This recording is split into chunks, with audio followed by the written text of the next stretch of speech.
আসসালামু আলাইকুম প্রিয় শিক্ষার্থীরা। এখন আমরা পড়ব হচ্ছে পাঠ 22 মানব জয়ের গল্প।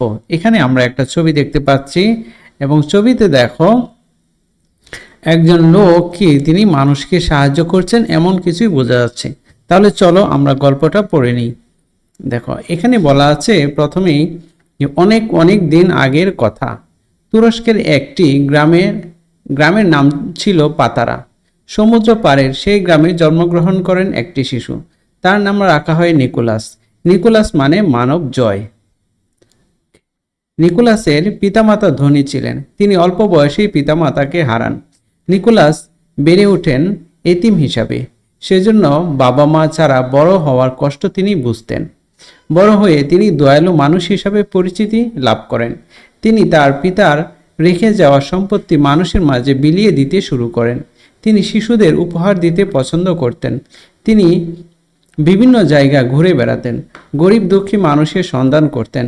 যেখানেই গরিব মানুষ দেখতেন তাদের সাহায্য করতেন, শিশুদের ভালোবাসতেন, শিশুদের নানা উপহার দিতেন। তার এই দানশীলতার কথা সারা দুনিয়ায় ছড়িয়ে পড়ে। সবাই তাকে ভালোবাসতে শুরু করে। বিশেষ দিনে শিশুদের উপহার দেওয়ার রীতিও চালু হয়। 6 ডিসেম্বর তার মৃত্যু দিবস। পৃথিবীর অনেক দেশ দিনটিকে নিকোলাস ডে হিসাবে পালন করে। এদিনে শিশুদের আনন্দের নানা আয়োজন হয়, উপহার দেওয়া হয়, শিশুদের নিয়ে মজার মজার খাবার খাওয়া হয়। ওকে শিক্ষার্থীরা, এবার পরবর্তী পৃষ্ঠায় দেখো দেওয়া আছে কি শব্দ শিখি। সমুদ্র পার মানে সাগর তীর। দানশীলতা, দান করার গুণ। রীতি মানে হচ্ছে নিয়ম।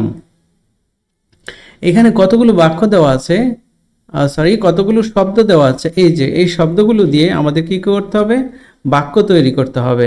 এবং নিচে দেখো যুক্তবর্ণ ভেঙে লিখি আর একটি করে শব্দ লিখি।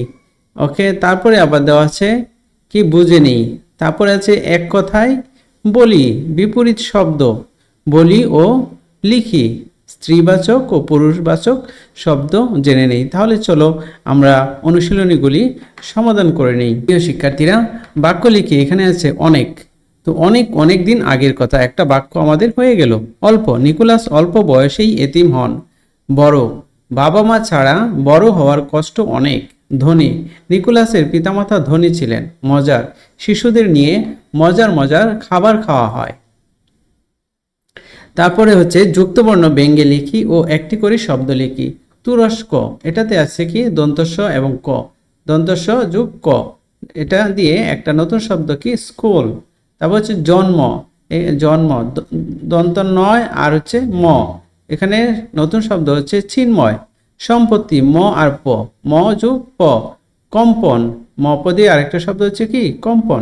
সন্ধান, দন্তন্য এবং ধ, দন্তন্য এবং ধ, এটা দিয়ে নতুন শব্দ হচ্ছে কি বন্ধু। তারপরে আছে বুঝে নেই। দেখো তুরস্ক, তুরস্ক হচ্ছে একটি দেশের নাম। নিকোলাস ডে, নিকোলাসের মৃত্যুদিন। এদিন শিশুদের উপহার দেওয়া হয়। প্রিয় শিক্ষার্থীরা, এখন আছে এক কথাই বলি। আচ্ছা, যার মা বাবা নেই তাকে কি বলে, এতিম বলে। যার দয়া আছে দয়ালু, যিনি দান করেন দানশীল। যার দুঃখ আছে দুঃখী। ওকে, তারপরে দেখো বিপরীত শব্দ পড়ি ও লিখি। ধনী, ধনী মানে হচ্ছে গরিব। ধনীর বিপরীত শব্দ হচ্ছে গরিব। অল্পর বিপরীত হচ্ছে বেশি। কষ্টের বিপরীত হচ্ছে সুখ। দয়ালু এর বিপরীত শব্দ হচ্ছে নির্দয়। ভালোবাসার বিপরীত শব্দ হচ্ছে কি ঘৃণা। এখানে কতগুলো প্রশ্ন দেওয়া আছে, বলছে কি বলি ও লিখি। নিকোলাস কোন দেশে জন্মগ্রহণ করেন? তিনি ঘুরে ঘুরে কাদের সন্ধান করতেন? তিনি কাদের উপহার দিতে পছন্দ করতেন? নিকোলাসের মৃত্যু হয় কোন তারিখে? প্রিয় শিক্ষার্থীরা, এই দেখো নিকোলাস কোন দেশে জন্মগ্রহণ করেন? নিকোলাস তুরস্কে জন্মগ্রহণ করেন। তিনি ঘুরে ঘুরে কাদের সন্ধান করতেন? তিনি ঘুরে ঘুরে গরিব দুঃখী মানুষের সন্ধান করতেন। তিনি কাদের উপহার দিতে পছন্দ করতেন? তিনি শিশুদের উপহার দিতে পছন্দ করতেন। নিকোলাসের মৃত্যু হয় কোন তারিখে? নিকোলাসের মৃত্যু হয় 6 ডিসেম্বর। ওকে, তারপরে দেখো পুরুষবাচক ও স্ত্রীবাচক শব্দ জেনে নিই। পুরুষবাচক আর হচ্ছে স্ত্রীবাচক। আচ্ছা, বাবা হচ্ছে পুরুষবাচক, স্ত্রীবাচক হচ্ছে মা। ভাই হচ্ছে পুরুষবাচক, বোন হচ্ছে স্ত্রীবাচক। বর হচ্ছে পুরুষবাচক, কনে হচ্ছে স্ত্রীবাচক। স্বামী হচ্ছে পুরুষবাচক, স্ত্রী হচ্ছে স্ত্রীবাচক। ওকে, স্বামী হচ্ছে পুরুষবাচক, স্ত্রী হচ্ছে স্ত্রীবাচক, ছেলে হচ্ছে পুরুষবাচক শব্দ এবং মেয়ে হচ্ছে স্ত্রীবাচক শব্দ। প্রিয় শিক্ষার্থীরা, তাহলে আমরা এই অধ্যায়টা পুরোপুরি শেষ করেছি। তোমরা এখনো যারা আমার চ্যানেলটিকে সাবস্ক্রাইব করো নাই, প্লিজ সাবস্ক্রাইব করে রাখো এবং